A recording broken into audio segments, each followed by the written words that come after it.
Now, we always tell stories to make our points, right? But don't, in the end, lose your lesson. What I mean by that is sometimes when you tell a story to your audience, they're not exactly sure why you told them that. For instance, I remember a pastor talking about a story about a rich man who bought a fleet of very expensive ships. And then the rich man was so worried that something might happen to them that he had them docked in a protective cove. Months and months passed, and then one day the rich man traveled to see how those ships were doing, and he found that they had all rusted out and they were completely worthless.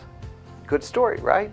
But I remember being confused as to how that story connected to the rest of the pastor's message.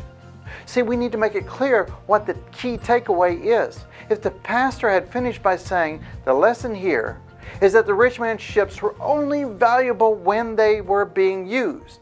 So, when we have talents, no matter how great those talents are, if we don't use them, they will become worthless.